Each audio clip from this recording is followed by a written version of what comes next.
नमस्कार साथियों, नर्सिंग की इस क्लास में आपका स्वागत है। हम आज AIIMS CHO, Bihar nursing, Bihar CHO, MP Vyapam के कुछ महत्वपूर्ण क्वेश्चंस के बारे में डिस्कस करेंगे जो हर प्रकार के एग्जाम में पूछे जाते हैं। तो स्टार्ट करते हैं। पहला क्वेश्चन है, कॉन्ट्रैक्ट पेल्विस का कारण है। कॉन्ट्रैक्ट पेल्विस का क्या कारण हो सकता है? ऑप्शन ए है बीमारी या चोट, ऑप्शन बी है महिला की आयु कम होना, ऑप्शन सी है बचपन में बहुत संक्रमण होना, या ऑप्शन डी है उपरोक्त सभी। कॉन्ट्रैक्ट पेल्विस का कारण क्या है? बीमारी या चोट, महिला की आयु कम होना, बचपन में बहुत संक्रमण होना, या उपरोक्त सभी। तो इसका सही आंसर होगा ऑप्शन नंबर डी, उपरोक्त सभी। ठीक है, कॉन्ट्रैक्ट पेल्विस का कारण क्या हो सकता है? बीमारी या चोट भी हो सकती है, महिला की आयु कम होना भी इसका एक कारण है, बचपन में संक्रमण होना भी एक कारण है। तो राइट आंसर है option number D. Next question है, सेप्टिक अबॉर्शन के चिन्ह हैं। सेप्टिक अबॉर्शन किस किस कारण से हो सकता है? ऑप्शन ए है हेमेचूरिया, ऑप्शन बी है पॉलीयूरिया, ऑप्शन डी है एब्डोमिनल सेंसिटिविटी, या ऑप्शन डी है all of above. Haematuria, polyuria, abdominal sensitivity या all of above. Septic abortion क्या हो सकता है? अबॉर्शन होना ना, या तो पेट में दर्द हो सकता है, बिल्कुल सही बात है। हेमेचूरिया नहीं होगा, है ना, ब्लड क्यों आएगा यूरिन में। पॉलीयूरिया, बार बार पेशाब नहीं आएगी। इसका सही आंसर होगा ऑप्शन नंबर सी। कौन सा होगा? Option number C, abdominal sensitivity या एब्डोमिनल पेन, पेट में दर्द होना, ये इसका राइट आंसर होगा option number C. Next question है, हाइडिटी फॉर मोल एक असामान्य अवस्था असर करती है। हाइडिटी फॉर मोल जो होता है वह क्या होता है? ऑप्शन ए है एमनियन, ऑप्शन बी है कोरियन, ऑप्शन सी है बिलाई, या ऑप्शन डी है ब्लास्टोमेयर। हाइडिटी फॉर मोल कौन सी अवस्था असामान्य अवस्था है जो असर करती है? एमनियन, कोरियन, बिलाई, या फिर ब्लास्टोमेयर। हाइडिटी फॉर मोल जो होता है असामान्य होता है वो होता है ऑप्शन नंबर बी। कौन होता है? Option number B, chorion. ठीक है, कौन सा होता है? Option number B, chorion. ठीक है। नेक्स्ट क्वेश्चन है, प्री मॉनिटरी स्टेज की इक्लेम्प्टिक दौरे में व्यक्त करता है। इक्लेम्प्टिक स्टेज, इक्लेम्पसिया में क्या क्या होता है? ऑप्शन ए है साइनोसिस, ऑप्शन बी है क्लेंच्ड हैंड, ऑप्शन सी है आई बाल मुड़ी होती हैं और फिक्स होती हैं एक तरफ, ऑप्शन डी है देखने में पूरे शरीर पर सूजन होती है। इक्लेम्प्टिक स्टेज, इक्लेम्पसिया में क्या क्या होता है? साइनोसिस, क्लेंच्ड हैंड, आई बाल मूवमेंट फिक्स होती हैं, आई बाल, है ना, आई बाल फिक्स होती हैं और एक तरफ दिखती हैं और देखने में पूरे शरीर पर सूजन होती है। तो इसका राइट आंसर कौन सा होगा बताइए? इसका सिंपल सा एक आंसर होता है, इसमें क्या होता है? फिक्स्ड, जो आई बाल मूवमेंट होती है फिक्स्ड हो जाती हैं आई बाल। ठीक है, इसका आंसर आएगा ऑप्शन नंबर सी। ठीक है, कौन सा होगा? Option number C.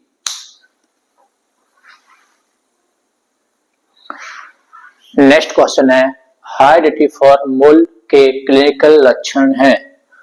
हाइडिटी फॉर मोल जो होता है उसमें कौन कौन से क्लिनिकल सिम्टम्स, कौन कौन से क्लिनिकल कैरेक्टर होते हैं? ऑप्शन ए है यूएसजी में सिनोस्ट्रोम, ऑप्शन बी है एचसीजी का लेवल हाई हो जाना, ऑप्शन सी है फीटस में ऑर्गन्स पार्ट एब्सेंट होते हैं और हार्ट बीट एब्सेंट होती है, ऑप्शन डी है ऑल ऑफ अबव। हाइडिटी फॉर मोल में क्या होता है? यूएसजी में जो होता है, यूएसजी में एक शैडो टाइप का डेंस शैडो, एक घनी शैडो दिखती है जिससे सिनोस्ट्रोम बोलते हैं, वह दिखता है। ठीक है, अल्ट्रासाउंड में क्या होता है? सिनोस्ट्रोम दिखता है, डेंस पार्ट दिखता है, ऐसा शैडो फीटस टाइप का, है ना। तो ये आंसर सही है। हेरिडिटी फॉर्म में यूएसएचजी का लेवल बढ़ जाता है ना, human gonadotropin hormone, human gonadotropin hormone, HCG का लेवल भी बढ़ जाता है, सही है। और फीटस में क्या होता है, ऑर्गन्स पार्ट नहीं होते, क्योंकि एक मूल है, मूल मतलब क्या होता है, एक गुच्छा, ठीक है, उसमें ऑर्गन पार्ट नहीं होंगे, कोई फीटस नहीं है वो, तो ऑर्गन पार्ट भी नहीं होंगे और हार्ट बीट भी एब्सेंट होगी, ये आंसर सही है। तो इसका राइट आंसर कौन सा होगा, ऑप्शन नंबर डी। कौन सा होगा, option number D is the right answer. हाइडिटी फॉर्मूल में, हाइडिटी फॉर्मूल में क्या होता है, यूएसजी में स्नोस्ट्रॉम दिखता है, मतलब एक शैडो टाइप को दिखेगा, और एचसीजी का लेवल भी बढ़ जाता है, और फिटस जो होता है उसके ऑर्गन सब्सेंट होते हैं, उसमें हार्ट बीट भी नहीं आती है, ठीक है, ये उसके क्लिनिकल सिम्टम्स हैं। तो ठीक है, इसका राइट आंसर कौन सा होगा, all of above the right answer. Next question है, आरएच इम्यूनाइजेशन एक आरएच नेगेटिव प्रेग्नेंट वुमेन को देते हैं, आरएच नेगेटिव है ना, एंटीडी इंजेक्शन जो है, एंटीडी कौन सा, एंटीडी इंजेक्शन, एंटीडी इंजेक्शन जो होता है एक आरएच नेगेटिव प्रेग्नेंट वुमन को देते हैं। कब देते हैं, यदि फर्स्ट बेबी उसका आरएच नेगेटिव हो, है ना, अगर जो लेडीज है वह पहले उसका पहला बच्चा जो है वो आरएच नेगेटिव हो, ऑप्शन बी है। अगर जो पति है, हस्बैंड है उसका, वो आरएच नेगेटिव हो, या ऑप्शन सी है यदि हस्बैंड जो है वह आरएच पॉजिटिव हो, या ऑप्शन डी है ऑल ऑफ अबव। तो इसका राइट आंसर कौन सा बताइए। एंटीडी इंजेक्शन एक प्रेग्नेंट लेडीज को देते हैं कब, फर्स्ट बेबी आरएच नेगेटिव होगा तब, या फर्स्ट जो हस्बैंड है उसका, हस्बैंड अगर आरएच नेगेटिव है, उसका blood group, RH negative means होता है, क्या होता है,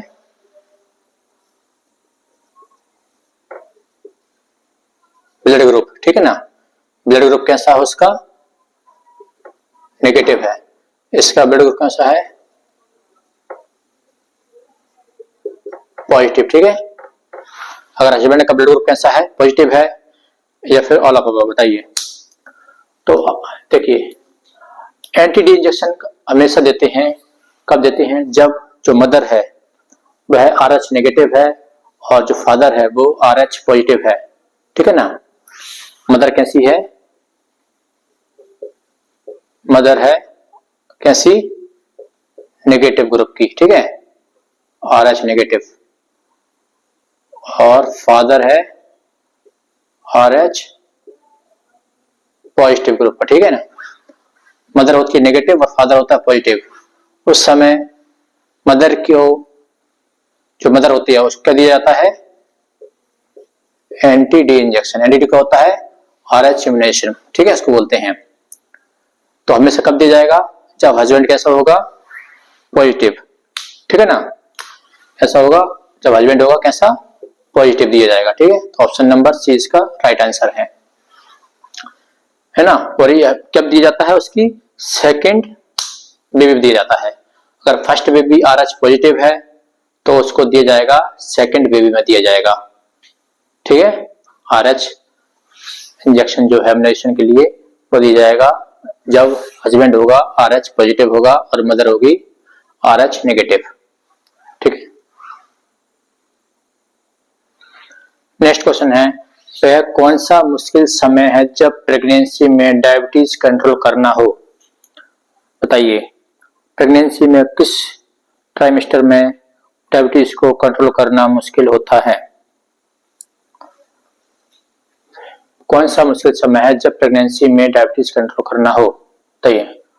first trimester, second trimester, third trimester, या लेबर डिलीवरी, बताइए किस समय डायबिटीज को कंट्रोल करना जरूरी है, फर्स्ट ट्राइमेस्टर में, सेकंड ट्राइमेस्टर में, थर्ड ट्राइमेस्टर में, या फिर लेबर के दौरान, डिलीवरी के दौरान। तो इसका राइट आंसर कौन सा होगा, इसका राइट आंसर होगा ऑप्शन नंबर डी। कौन सा होगा, ऑप्शन नंबर डी, है ना।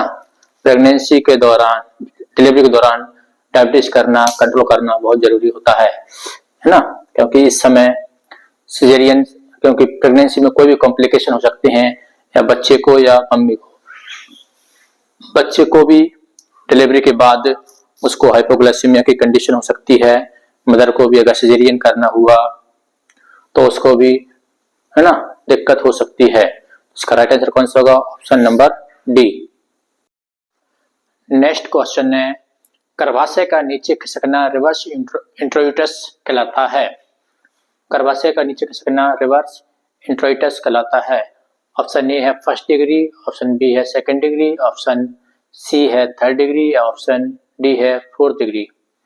रिवर्स इंट्रोइटस कहलाता है, तो इसका सही आंसर है option number B.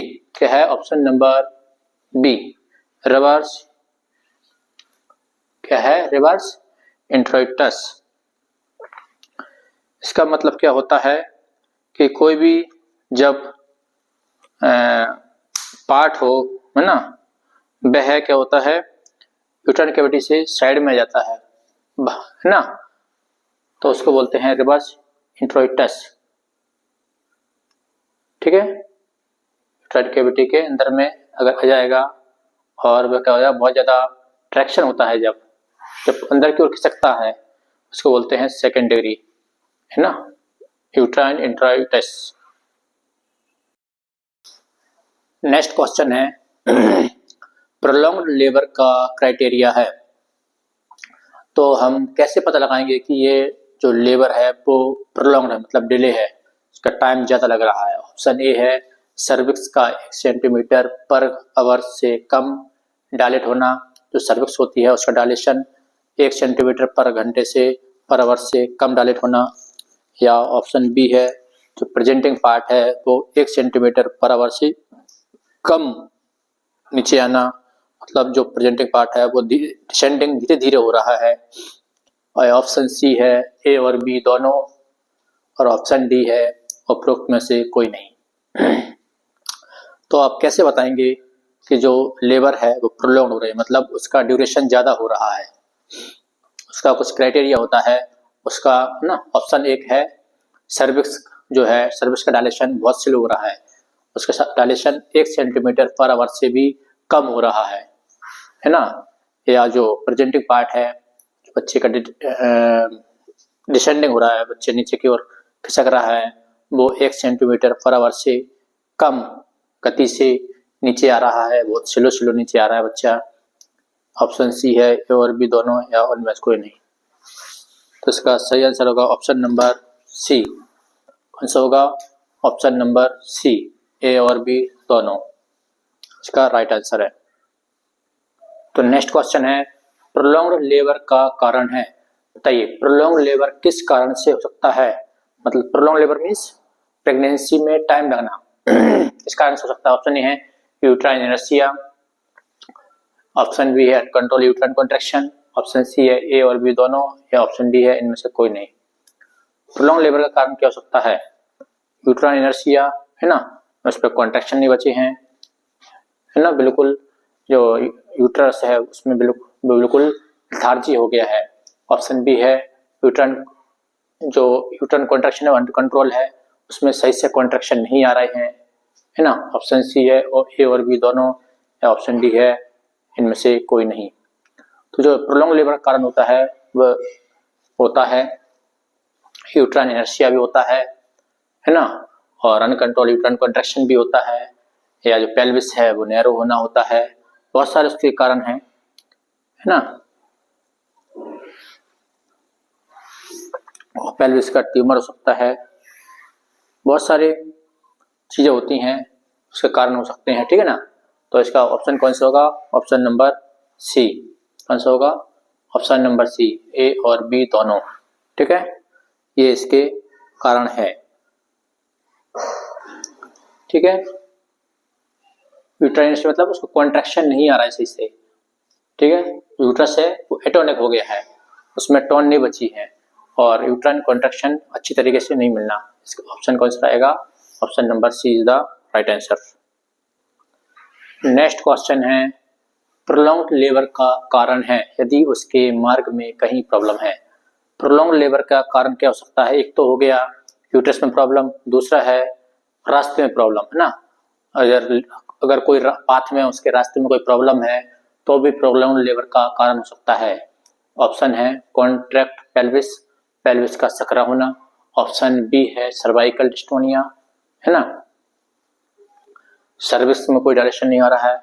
Option C है पेल्विस ट्यूमर, या कि पेल्विक में ट्यूमर हो कोई। ऑप्शन डी है ऑल ऑफ दीज। तो ये सारे कहाँ आते हैं? ये सारी चीजें जो हैं वो कहाँ आती हैं?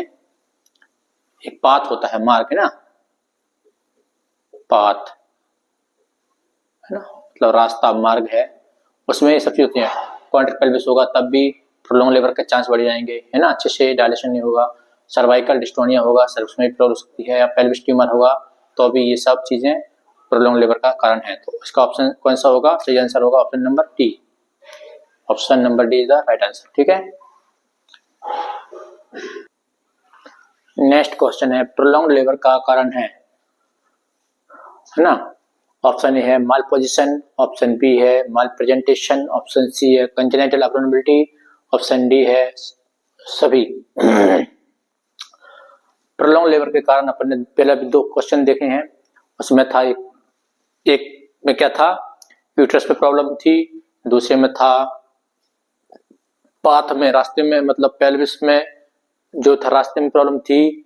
तीसरा है कि बच्चे में कोई दिक्कत हो सकती है, जैसे कि माल प्रेजेंटेशन, माल पोजीशन हो सकता है, मतलब कि उसकी पोजीशन सही नहीं है बच्चे की, ठीक है ना, या प्रेजेंटेशन सही नहीं है, उसका प्रेजेंटिंग पार्ट जो है वो सही नहीं है, या उसके कंजेनिटल कोई डिफेक्ट हो सकता है, है ना। तो ये सब कारण भी, ये सारे कारण भी क्या होते हैं? प्रोलॉन्ग लेबर के कारण हो सकते हैं। तो इसमें सही ऑप्शन कौन सा होगा? ऑप्शन नंबर डी, सभी। ठीक है, माल पोजीशन, बच्चे की जो पोजीशन है सही नहीं है, उसका प्रेजेंटेशन सही नहीं है, उसका कंजेनिटल अबनॉर्मलिटी हो सकती है, तो ये कारण भी प्रोलॉन्ग लेबर के हो सकते हैं। तो प्रोलॉन्ग लेबर में अपन देखे 3 चीजें कौन कौन सी? यूट्रस में कोई प्रॉब्लम है, यूट्रस में अच्छा कॉन्ट्रैक्शन नहीं है ना, यूट्रस में कोई टोन नहीं है, उसका कॉन्ट्रैक्शन खत्म हो गया है, या यूट्रस में सही से वो नहीं हो रहा कॉन्ट्रैक्शन। ठीक है, और देखा अपन ने पेल्विस का कॉन्ट्रैक्शन हो सकता है, कॉन्ट्रैक्ट पेल्विस हो सकता है, या पेल्विस में कोई बीच में रुकावट हो सकती है, ठीक है ना, पेल्विस में ट्यूमर हो सकता है, या सर्वाइकल डिस्टोनिया हो सकता है, और क्या हो सकता है? माल पोजिशन हो सकता है, माल प्रेजेंटेशन हो सकता है, कंजेनिटल अबनॉर्मलिटीज हो सकती हैं। ये सब कारण किसके हैं? प्रोलॉन्ग लेबर के। नेक्स्ट क्वेश्चन है स्नोस्टॉर्म का अल्ट्रासाउंड के लक्षण है। स्नोस्टॉर्म जो होता है ना, अल्ट्रासाउंड में क्या लक्षण आते हैं? ऑप्शन ए है प्रीक्लेम्सिया, ऑप्शन बी है हेरिडिटी मोल, ऑप्शन सी है petal door placenta, option D है पीपीएच। बताइए, स्नोस्टॉर्म जब होता है तो अल्ट्रासाउंड में क्या दिखता है? प्रीक्लेम्सिया दिखेगा, अल्ट्रासाउंड में प्रीक्लेम्सिया के कोई लक्षण नहीं है ना, कोई चीज थोड़ी है, तो ये गलत है ना। हेरिडिटी मोल दिख सकता है, पेटल डोर प्लेसेंटा दिख सकता है, पीपीएच भी, पीपीएच तो अलग ही चीज है ना, पीपीएच तो कब होता है? ये तो बाद का है, प्रेगनेंसी के बाद। तो स्नोस्टॉर्म क्या होता है? एक देखना, स्नोस्टॉर्म दिखता है एक शैडो देखना, है ना, शैडो किसमें दिखती है? हेरिडिटी मोल में, ठीक है। तो इसका राइट आंसर कौन सा होगा? Mole is the right answer, ठीक है। कौन सा होगा? हेरिडिटी मोल है, ठीक है। स्नोस्टॉर्म किस दिखता है? हेरिडिटी मोल में। प्रीक्लेम्सिया क्या है? ये तो एक प्रेगनेंसी की एक कॉम्प्लिकेशन स्टेज है, इसमें बीपी बढ़ जाना है, उसको अभी देखा था अपन ने, ऑप्शन था एक, कौन सा था?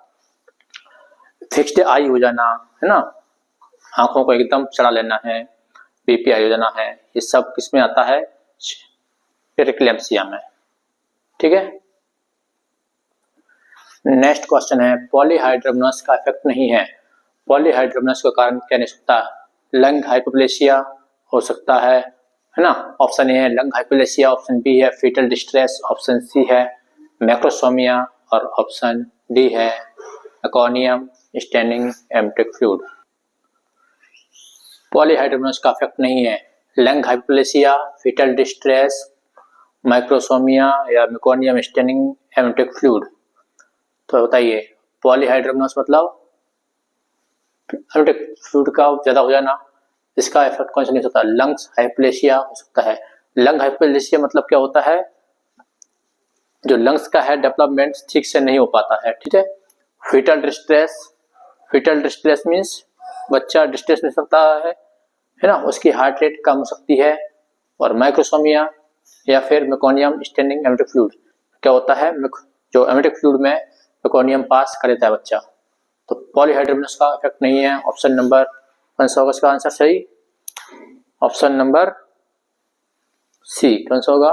मैक्रोसोमिया से कोई इससे रिलेशन नहीं है। पॉलीहाइड्रोमोनस का मैक्रोसोमिया से कोई रिलेशन नहीं है, ठीक है।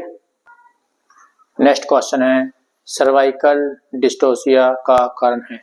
सर्वाइकल डिस्टोसिया का कारण है, ऑप्शन ए है रिजिड सर्विक्स, ऑप्शन बी है insufficient uterine contraction, option C है फेलर ऑफ इंटरनल ओस या ऑप्शन डी है ऑल ऑफ।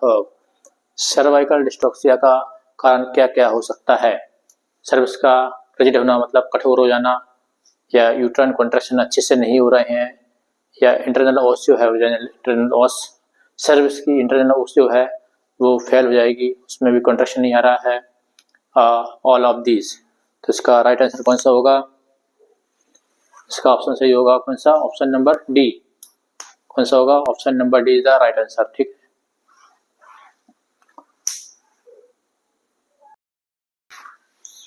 नेक्स्ट क्वेश्चन है सेकेंडरी सर्वाइकल के कारण है।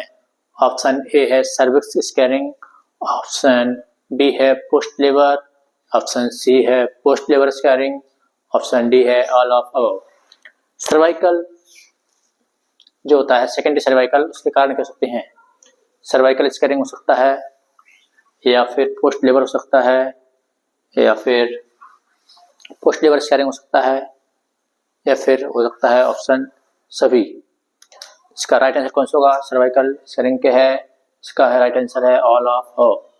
कौन सा होगा? All of with the right answer. Next question है एक प्री इक्लेम्प्टिक टॉक्सिमिया महिला में दौरे के खतरे रहते हैं, ठीक है। एक महिला है जिसको प्रीक्लेम्पसिया है, उसमें दौरे के खतरे कब रहता है? ऑप्शन ए है डिलीवरी के बाद, ऑप्शन बी है डिलीवरी के 12 घंटे बाद, ऑप्शन सी है डिलीवरी के 24 घंटे बाद, ऑप्शन डी है डिलीवरी के 48 घंटे बाद।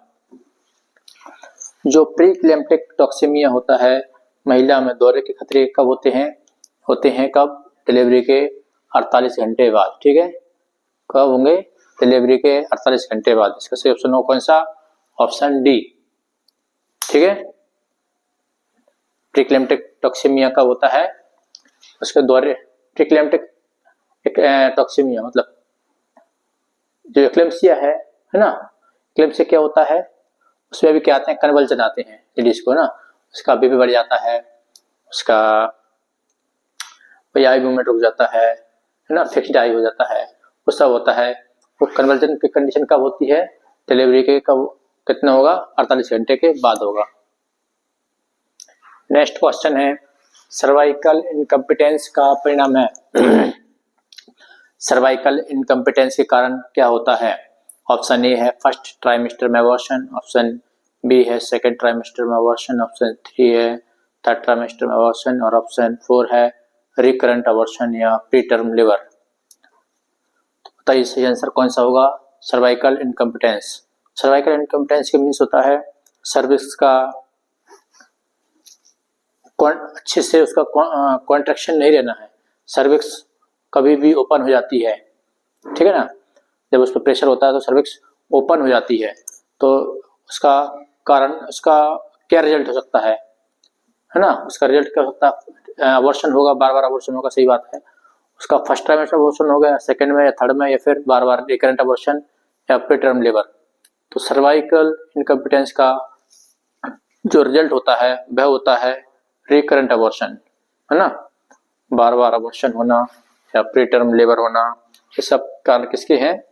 ये हैं सर्वाइकल इनकम्पिटेंस के, ठीक है। सर्विक्स का इमेच्योर होना, उसका कॉन्ट्रैक्शन सर्विक्स का हो जाती है और जल्दी ओपन हो जाती है। जब भी उस प्रेशर लगता है तो उसकी सर्विक्स का डायलेशन हो जाता है, ठीक है ना।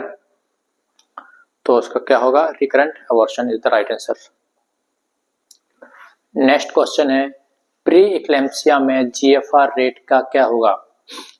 प्री इक्लेम्पसिया कंडीशन में जीएफआर मतलब glomerulo filtration rate, glomerular filtration rate है ना, जो नेफ्रॉन होता है उसका फिल्ट्रेशन रेट क्या होगा, किडनी का फिल्ट्रेशन रेट क्या होगा, जीएफआर, ठीक है ना। तो उसमें क्या होगा, ऑप्शन ए है इंक्रीज बढ़ जाएगी, या फिर ऑप्शन बी है डिक्रीज कम हो जाएगी, ऑप्शन सी है सेम एक जैसी रहेगी, या फिर इनमें से कोई नहीं। बताइए ग्लोमेरुलर फिल्ट्रेशन रेट क्या होगा, बताइए।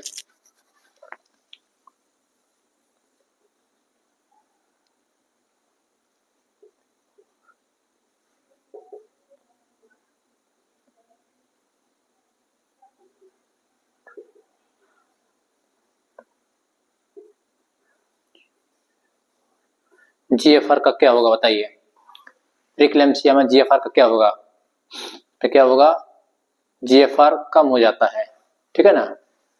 प्रीक्लेम्पसिया में जीएफआर जब बीपी हाई होता है और वेसल्स का कॉन्स्ट्रक्शन होता है, वेसल्स का कॉन्ट्रैक्शन होगा तो क्या होगा, किडनी के पास ब्लड फ्लो नहीं हो पाएगा, किडनी के पास ब्लड फ्लो कम हो जाएगा, जिससे कि जीएफआर कम होगा, यूरिन का प्रोडक्शन कम होगा, ठीक है ना। तो क्या होगा इसमें, जीएफआर क्या हो जाएगा, कम हो जाएगा। ऑप्शन नंबर बी कैसा होगा, सही होगा, ठीक है। इसका राइट आंसर कौन सा है, ऑप्शन नंबर बी, प्रीक्लेम्पसिया में जीएफआर रेट कम हो जाती है। नेक्स्ट क्वेश्चन है, कोड प्रोलैप्स है, कोड प्रोलैप्स किसको बोलते हैं। ऑप्शन ए है डिलीवरी के बाद अम्बिलिकल कॉर्ड का बाहर आना, ऑप्शन बी है लॉन्ग अम्बिलिकल कॉर्ड का अल्ट्रासाउंड में पहली बार दिखना, ऑप्शन सी है अम्बिलिकल कॉर्ड का फीटस के पीछे होना, ऑप्शन डी है अम्बिलिकल कॉर्ड का फीटस से पहले बाहर आना। बताइए कौन सा ऑप्शन इसमें सही है, बताइए। अम्बिलिकल कॉर्ड का बाहर आना डिलीवरी के बाद, या फिर अम्बिलिकल कॉर्ड का दिखना अल्ट्रासाउंड में, या फिर अम्बिलिकल कॉर्ड का फीटस के पीछे होना, या अम्बिलिकल कॉर्ड का फीटस से पहले डिलीवर हो जाना। तो इसका राइट आंसर कौन सा होगा, बताइए। कोड प्रोलैप्स मतलब कोड पहले आ जाएगी फीटस से पहले, ठीक है, फीटस से बाहर आ जाती है, उसको बोलते हैं प्रोलैप्स। क्या बोलेंगे, कोड प्रोलैप्स। उसको बोलेंगे अम्बिलिकल कॉर्ड फीटस से पहले बाहर आ जाएगी, ठीक है।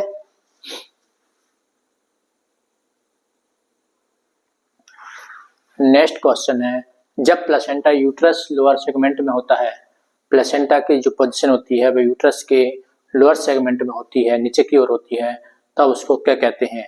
ऑप्शन ए है अब्रप्टियो प्लेसेंटा, ऑप्शन बी है प्लेसेंटा प्रीविया, ऑप्शन सी है बेटलडोर प्लेसेंटा, या ऑप्शन डी है बेलामेंटस प्लेसेंटा। जब भी प्लेसेंटा यूट्रस के लोअर सेगमेंट में होता है उसको क्या बोलते हैं, उसका बोलते हैं कौन सा, क्या बोलेंगे उसको बोलते हैं प्लेसेंटा प्रीविया। कौन सा क्या बोलेंगे, placenta previa is the right answer, ठीक है।